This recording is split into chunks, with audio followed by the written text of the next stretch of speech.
Krishnagiri rural டெவலப்மெண்ட்டில் நான் posting எடுத்திருக்கேன். போன குரூப் ஒன்று போயிருக்கேன்.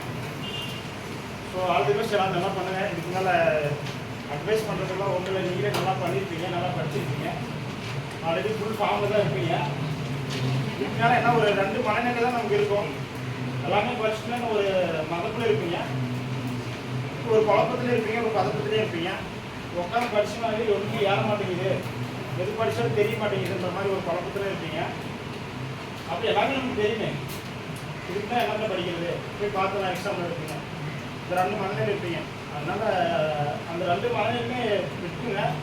இந்த 2 வாரம் கொஞ்சம் ஏற்கனவே படிச்சதை நீங்கள் எடுத்து எப்படி ரிவிஷன் பண்ணுறீங்களோ அதை பொறுத்து தான் அந்த கட் ஆஃப் இன்க்ரீஸ் ஆகக்கூடிய அந்த மார்க்கை நீங்கள் டச் பண்ண முடியும். பாஸ் பண்ணிடுவீங்க. எல்லாரும் கட் ஆஃப்குள்ளே வருவீங்க. நல்ல டிபார்ட்மெண்ட்டு, நம்ம சொந்த மாவட்டம், அதெல்லாம் டச் பண்ணணும்னா இந்த 2 மார்க்காக நீங்கள் எப்படி ரிவிஷன் பண்ணுறீங்க அப்படின்றத பொறுத்து தான் இருக்குது. அதேமாதிரி எக்ஸாமுக்குள்ளே போனாலும் எதுவுமே பதட்டப்படாதீங்க. நம்ம இங்கே எவ்வளோ ப்ராக்டிஸ் பண்ணிட்டு போயிருந்தாலும், எவ்வளோ படிச்சுட்டு போனாலும், அந்த 3 மணி நேரத்தில் நம்ம என்ன பண்ணுறோமோ அதுதான் நம்ம வாழ்க்கை. ஸோ அந்த 3 மணி நேரத்தில் நீங்கள் எவன் என்ன வந்து பண்ணாலும் சரி, நீங்கள் என்னை அடித்தாலும் சரி, நான் பதட்டப்பட மாட்டேன். பதட்டமே படாதீங்க. பதட்டப்படாமல் போய் அந்த எக்ஸாம் நீங்கள் எக்ஸாம் பண்ணுங்க. இங்கே எவ்வளோ பதட்டம் இருந்தாலும் ஓகே விட்டுருங்க. இங்கே என்ன மிஸ்டேக் பண்ணாலும் விட்டுருங்க. இங்கே எவ்வளோ மார்க் இருந்தாலும் அதை அந்த மனசில் வச்சுக்காதீங்க.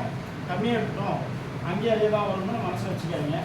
இங்கே ஆல்ரெடி நம்மளால் நல்ல மார்க் பண்ணிட்டு இருக்குங்க அப்படின்ற தெனாவட்டாவும் அங்கே போய் அட்டன் பண்ணாதீங்க. தயவு செஞ்சு பதட்டப்படாதீங்க. இந்த 2 வாரம் கொஞ்சம் வெளியில் போகிறது, நிறைய ஃபுட்டு எடுத்துக்கிறது, சுற்றுறது, அந்த மாதிரி ரிலேஷன் ஃபங்க்ஷன் போகிறது, அந்த மாதிரி போகாதீங்க. நிறைய பேருக்கு இது மாதிரி நல்லா படித்தவங்களுக்கு அசம்பாவிதம் ஆகிருக்கு. எதுவும் ஆகக்கூடாது. இருந்தாலும் நம்ம அது நம்ம கையில் இல்லை. எங்கேயும் வெளியே சுற்றாமல் படிங்க, நல்லா படிங்க. தயவு செஞ்சு ஏற்கனவே படிச்சதை மட்டும் புதுசாக படிக்கலாம். நிறைய பேர் சொல்லுவாங்க, இந்த டாப்பிக்கில் முடிச்சிட்டிங்களா, அந்த டாபிக் முடிச்சிட்டிங்களா, இதுலேருந்து கண்டிப்பாக வரும், அதுலேருந்து கண்டிப்பாக வரும், எது வேணாலும் சொல்லிக்கிங்க. இதுக்கு தான் நீங்கள் படித்தாலும் ஏற்கனவே படிச்சுட்டு போயிடும். அதனால் இதுக்கு முன்னாடி என்னென்ன படிச்சிங்களோ அதை மட்டும் உங்களால் எவ்வளோ ரிவிஷன் பண்ண முடியுமோ ரிவிஷன் பண்ணிவிட்டு அதை மட்டும் பார்த்துட்டு போங்க.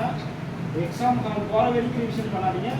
எக்ஸாமுக்கு முன்னாடி நாள் வரைக்கும் சும்மா பாருங்கள், பார்த்துட்டு போங்க. All the best. நல்லா பண்ணுங்கள். தேங்க்யூ.